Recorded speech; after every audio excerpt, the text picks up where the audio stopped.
एक गलत रास्ता कितना ज्यादा खतरनाक हो सकता है, यही जानेंगे हम आज की इस कहानी से। जब 5 टीनेजर्स एक गलत रास्ता लेकर एक ऐसी जगह पर पहुंच जाते हैं जहां उनके पीछे एक ऐसी कुदरती आफत पर जाती है जो भी किसी भी तरह से उन्हें अपना शिकार बनाना चाहती थी, तो आखिर ये क्या चीज है और ये बच्चे से कैसे बचेंगे, चलिए जानते हैं इस कहानी रहे। फिल्म की शुरुआत में हमें की यंग लड़की को जंगल से होकर भागते हुए देखते हैं। वह काफी डरा हुआ था, वो एक जगह पर आकर बैठ जाता है। वह बहुत थका हुआ था, उसके चेहरे पर साफ नजर आ रहा था मानो ऐसा लग रहा हो जैसे कोई चीज उसका पीछा कर रही होकर। इसके बाद सीन चेंज होता है और हमें एक बस को दिखाया जा रहा है जिसमें 5 टीनेजर्स अपने फैमिली ड्राइवर के साथ एक फील्ड ट्रिप पर निकले होते हैं। इंटीरियर ड्राइवर का नाम जोसेफ होता है जो कि काफी अच्छी आदत वाला बंदा था। ये सभी लोग बस में मजा करते हुए जा रहे थे, तभी रेडियो पर एक न्यूज जाती है जिसमें बताया जा रहा है कि आज रात फुल लूनर एपिलेप्सी यानी ग्रहण होने वाला है, जो भी हर साल में एक बार होता है। जो से देखने के लिए काफी एक्साइटेड था, लेकिन टीनेजर्स को इसकी कोई परवाह नहीं होकर थी। गुजरता है, जहां कुछ दूर आगे जाने पर ही जोसेफ को अपनी गाड़ी रोकनी पड़ती है क्योंकि आगे का रास्ता बंद था। आगे बहुत सारी लकड़ियां पड़ी हुई थी और यहाँ पर एक ट्रेन भी खरीदी, लेकिन यहाँ पर कोई भी आदमी नहीं था। ऐसा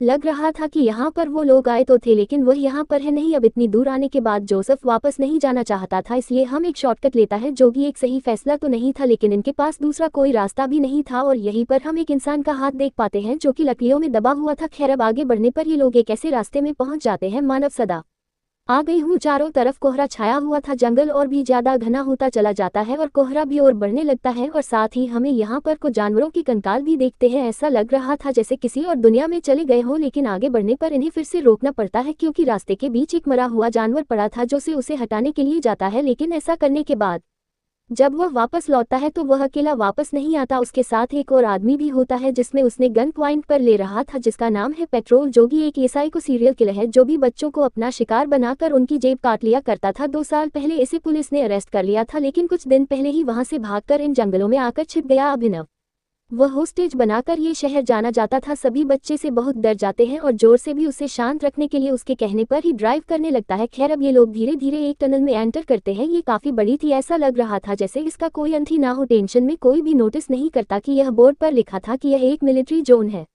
में आम लोगों का जाना मना है। खैर, अब इस पहल में एंटर होने के कुछ ही देर बाद इनकी यह वैन खराब हो जाती है। पेट्रोल बच्चे को गन पॉइंट पर लेकर इसे जल्दी ठीक करने के लिए कहता है, जो उसे पूरी कोशिश तो करता है लेकिन उसे परेशानी समझ नहीं आती। और तभी ने बस की रोशनी में दूर सड़क पर सामने कोई चीज नजर आती है। उसका रंग काला था, वह चमगादड़ से दिख रही थी, तो पैट जोसेफ को भेजता है उसे चेक करने के लिए। तभी अचानक उसकी लाइट बीच चली जाती है और अब जैसे ही जोसेफ के पास पहुंचता है वह चीज उठकर खड़ी हो जाती है, मुझे उसकी जान ले लेती है। अंधेरे में कोई भी ठीक से कुछ देख नहीं पाता, लेकिन जोसेफ की चीखों से सभी की हालत खराब हो जाती है और खासतौर पर इनमें से पेट रोबोट चुका था। वो अभी यहाँ से निकलना चाहता था, गाड़ी की चाबी के पास होती है, लेकिन पैडो की हिम्मत नहीं होती बाहर जाने की, तो वह इन्हीं बच्चों में से एक को भेजता है और आखिरकार बेस बाहर जाती है चावल लेने के लिए। जोसेफ की हालत देखकर वो बहुत डर जाती है क्योंकि उसके शरीर का हाल बहुत बुरा था, जिसके तहत के कोने में एक अंधेरा छाया नजर आता है और जैसे ही टॉर्च करती है वह एक कोने में छिप जाता है। लेकिन वे समझदारी है कि यह वही है जिसने जोसेफ की जान ली है, जो कि इंसान जैसा दिख रहा था। बेस भागकर वापस गाड़ी में आ जाती है, जो भी उसने देखा वो इन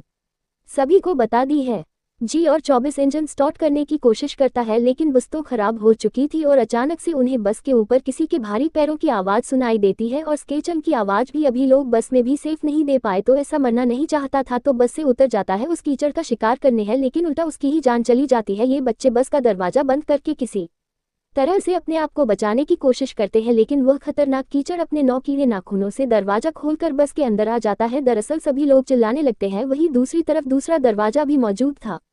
मैं बेस को याद आता है कि उसके लाइव दिखाने पर ये कीचड़ छिप गया था, तो इस बार भी यह वैसा ही करती है। ये सभी उसे फ्लैशलाइट सरल डराकर बस से बाहर कर देते हैं कि पास ही उन्हें एक साइड में मिलता है जहां से यह नीचे जाने लगते हैं, लेकिन नीचे तो पूरी भूल भुलैया थी और बहुत ही ज्यादा अंधेरा भी, इसलिए ने यहाँ पर कुछ भी समझ नहीं आता। लोग एक रास्ता पकड़कर एक रूम में चले जाते हैं।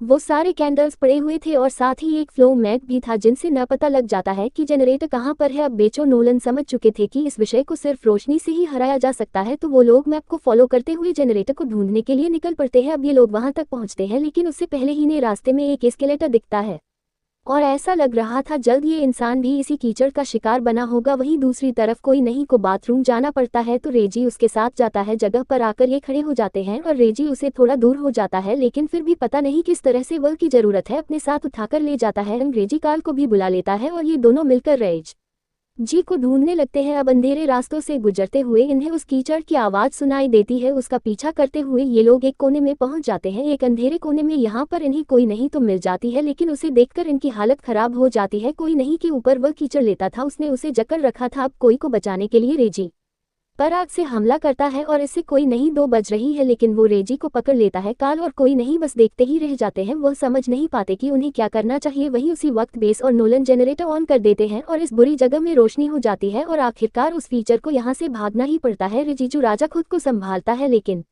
अभी भी डर से कांप रहा था। खैर, अब ये तीनों यहाँ से नोलन और बेस को ढूंढने के लिए निकलते हैं, क्योंकि यहाँ वही ने सबको एक साथ रहना होगा, क्योंकि यहाँ कोई भी सेफ नहीं है। वही जनरेटर ऑन करते ही बेस और नोलन को वहाँ की हालत दिखती है। देखकर ऐसा लग रहा था जैसे वहाँ पर कोई रहता हो। दीवार और बहुत सारे मिसिंग पोस्टर लगे हुए थे। इसकी जगह इसके इस बने हुए थे कुछ पेपर थे और एक डायरी जिस पर जूली और साल भी का नाम लिखा हुआ था। और यह वही लड़का था जिसे हमने मूवी की शुरुआत में भागते हुए देखा था। ये 40 साल पुरानी बात है। गोलियो कापी और उसकी बहन ऐसी ही टहलते टहलते इस फीचर के तहत में आ पहुंचे थे। एडवेंचर बहुत पसंद था, लेकिन गोलियो ने कभी सपने में भी नहीं सोचा था कि उसकी बहन की जाने कैसे ही एडवेंचर में जाएगी, वह भी इस कीचड़ के हाथों। उस वक्त उसकी बातों पर किसी ने विश्वास नहीं किया, न उसके पेरेंट्स ने न पुलिस ने, लेकिन गोयल ने अपनी खोज जारी रखी। 20 साल बाद वह वापस आ गया इस टनल में। इसी को उसने अपना घर बना लिया और यहीं रहकर इस फीचर के बारे में सारी क्लोज इकट्ठा करने लगा। उसे भी फीचर गए लाइट सेंसिटिव होने के बारे में पता था, इसलिए उसने एक हाई वोल्टेज मशीन बनाई जिसकी रोशनी से है वो इस फीचर को काबू कर सकते थे। लेकिन इसके पूरा होने से पहले ही उनकी जान चली गई थी और अब उसके पूरे 20 साल बाद इनका ग्रुप इस भूल भुलैया में फंसा है। इन्हें यहाँ पर पता लगता है कि ये कीचड़ एक पैरासाइट की तरह है जो कि इंसानों और जानवरों के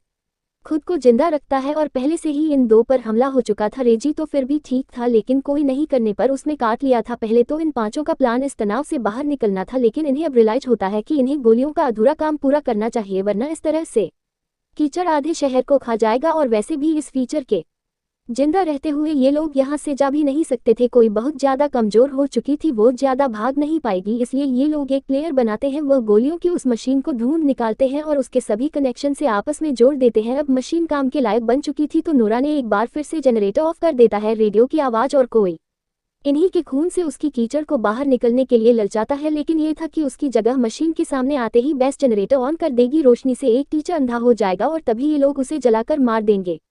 अपना पेन शुरू कर देते हैं और वह की जलन के सामने भी आ जाता है, लेकिन जनरेटर का हैंडल इतना ज्यादा टाइट था कि बेस उसे उठा ही नहीं पाती थी। उसकी चूत एकदम सामने था, वो उसकी सांसें सुन सकता था। अब नोलन उसे बचाने के लिए आवाज करके उसका ध्यान अपनी तरफ खींच लेता है। इसी तरह से आवाज करती है आंदोलन को बचाने के लिए। अब एक बार फिर से ही इस फीचर को खून से ललचा अगर उस मशीन के पास लेकर आते हैं और नोलन पूरी जान लगाकर उस हैंडल को भेजता है और अचानक से हाई वोल्टेज रोशनी से पूरा कमरा भर जाता है और इस बार इस फीचर की हालत खराब हो जाती है। तीनों लड़के मिलकर उस क्रीच पर हमला कर देते हैं।